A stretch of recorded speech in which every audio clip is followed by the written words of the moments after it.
One mistake in the backcountry can turn a great day into a survival situation real fast. That's why I'm going to break down the 10 essentials that every hiker needs, plus the one thing even experienced hikers overlook that actually determines your success before you even step out on the trail. So let's dive right in. My name's James Appleton. I'm the founder of 46 Outdoors, and I coach hikers and backpackers to train smarter, get stronger, so they can explore farther. That's what we're there to do when we're out in the backcountry. So whether you're new to hiking or you're an experienced backpacker, this checklist might just save your hike and your life. And make sure you stick around to the end, because I'm going to share the most important success factor for any hiker that you usually never think about. But before we get into it, click that subscribe button below so you don't miss the next video, and let's now dive right in. Number one of the 10 essentials you should always carry: navigation. We're talking map, we're talking a compass, we're talking a GPS. Have all of them. They're all very important, and they all are so useful. You never want to be out there without a map. You don't want to be out there without a compass, and we all have GPSs in our phones now, right? So they're all useful tools to use. Now, if you do have a map and you do have a compass, but you have no idea how to use those things, ultimately, it's not really going to help you that much when you're out there. So having at least the little bit of understanding as to how to take a compass bearing, how to actually point you in the direction where you're going, and knowing somewhat on the map of where you are is going to be incredibly helpful. Learn how to use them before you go out there. And your GPS is an amazing tool to accompany that map and compass when you're out in the backcountry. But you know, batteries die, phones die, they fall in the river, and then all of a sudden you're out there having no idea where you are, which is why the map and compass is going to be necessary. And it is number one on the essentials list. Number two, sun protection. We're talking sunglasses, we're talking sunscreens, and we're talking hats. You know, you want to keep that sun off of you. Sun is going to cause lots of things, sunburns, even severe burns, depending where you're out there hiking. And snow blindness can actually be a real thing when you're out there in the winter. When you get above tree line and all of a sudden you are just hit with like a mirror of light. Yeah, it's the real deal. So having some sun protection, and specifically sunglasses, very helpful when you're out in the backcountry. Number three, insulation. You want to bring extra layers. We're talking thermal base layers, a top and a bottom. They don't weigh anything. They can just get shoved in the bottom of your pack. But man, having those extra base layers in your pack, even in the summertime, super important. If you get caught out there overnight, you're going to get cold because the temperature goes down, especially when you're out in the mountains. Having the ability to put something warm on is going to make an immediate improvement on your survival chances and your comfort level. Because, you know, again, those temperatures, they do drop fast.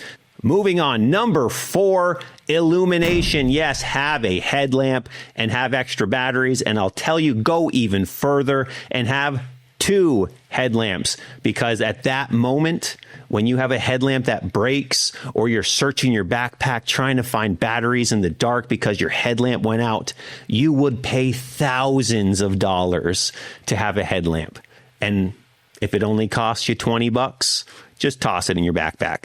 So have two. You know the old saying, what is it? 2 is 1 and 1 is none. When it comes to a headlamp, that could not be more true. So that flashlight on your phone, it's not going to cut it for hours on that trail trying to navigate in the dark.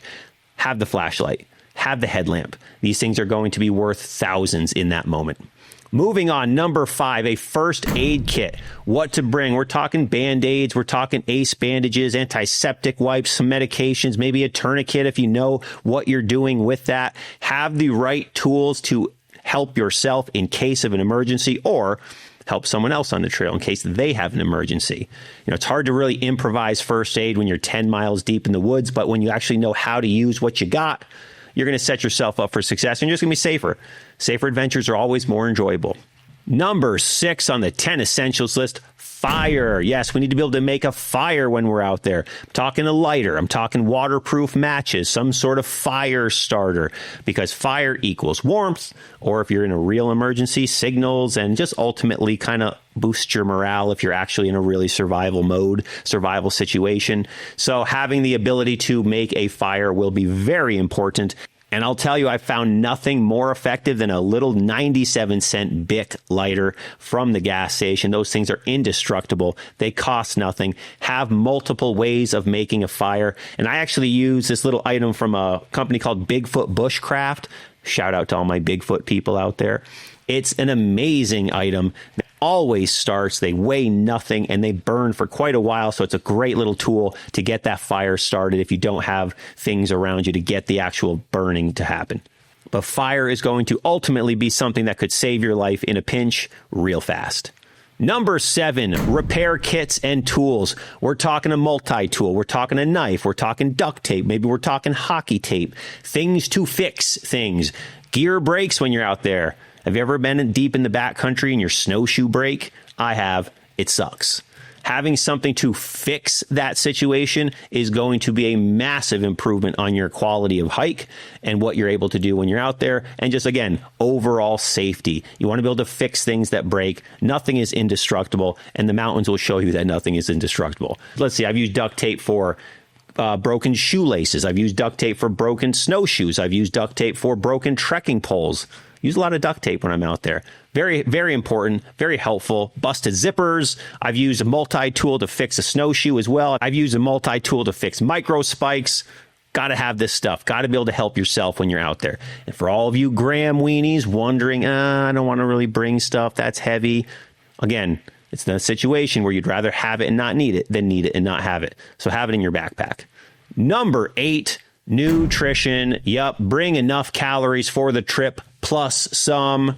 Once again, rather have it and not need it than need it and not have it. Have the food you need so that you have the energy to get your body to and from wherever you're going. You're climbing the mountain, but you don't have the right amount of food to get back, and then you bonk. That's an unfortunate situation. Been there, done that. Do not recommend. Not a lot of fun when your body just stops working. You're going to burn more energy than you think you are, so bring more food than you think you need. Trust me, when you get back to the trailhead and you still have food that you can eat on your drive home, you'll be glad you have it. Speaking of which, number 9, hydration. Bring enough water, more water than you think you're going to need. Also know where your water sources are throughout your hike so you can refill if you do need to, especially that last final water source. Water is going to be massively important. Dehydration leads to cramps, it leads to confusion, and even heat exhaustion. I recommend drinking at least half a liter every hour. I drink more, and always have electrolytes. I like to have a 50-50 split when it comes to water and electrolytes. So the salt you're losing when you sweat, you can replenish those electrolytes so that the water you're drinking actually gets absorbed into your body. Very important. Drink, drink, drink. Do not drink. Oh, you got to pee more? So be it. It's a lot better than getting dehydrated.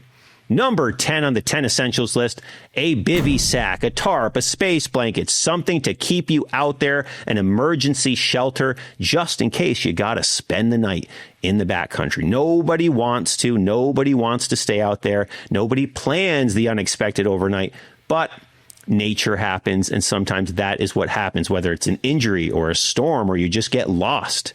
I have hiked the Santanoni Range and the Adirondack High Peaks 3 different times, and 2 different times as I was going in at about 4 a.m., 4:30, somebody was coming out because they got caught out there all night, got lost, couldn't find their way out, didn't have any way to hunker down and survive the night, and they were pretty disheveled, to say the least. So you never expect to get caught out there, but being able to survive the night, pretty important. Just ask your loved ones if you should have a bivy sack with you. They'll all say yes. And some honorable mentions to have in your backpack. I love them. Zip ties, lightweight, versatile, and they can fix packs. They can fix shoes. They can fix broken gear. They can hold tents to trees. So awesome, and they don't weigh anything. Zip ties are king. Additionally, paracord.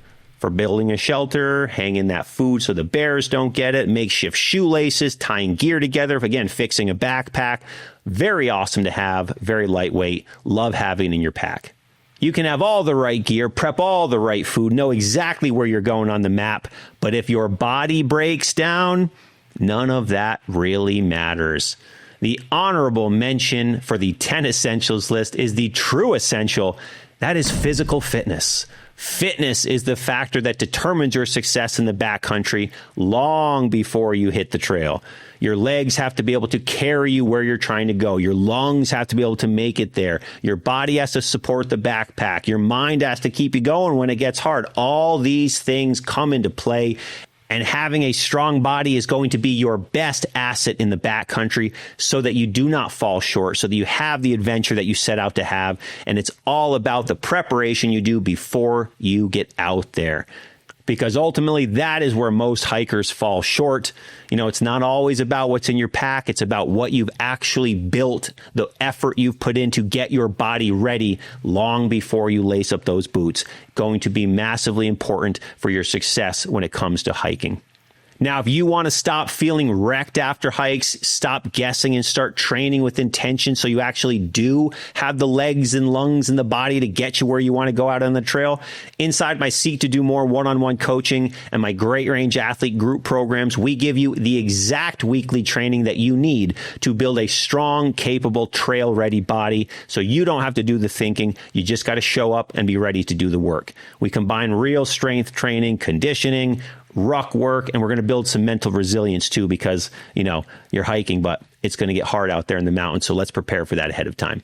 So if you want to learn more about my coaching, click the link below to book a free strategy call and see which program is the right fit for you. Because remember, your gear matters, but your fitness, it is the ultimate essential for you out there. Now drop a comment below and let me know about an essential that you like to carry with you when you're in the backcountry that maybe I missed, so that everyone can learn from your experiences. And if you have ever had an emergency out there, I want to hear the story. So put it in the comments below. So hit that like button, subscribe to the channel so you don't miss any videos on how to get strong and fit for the backcountry. And I will see you in the next video.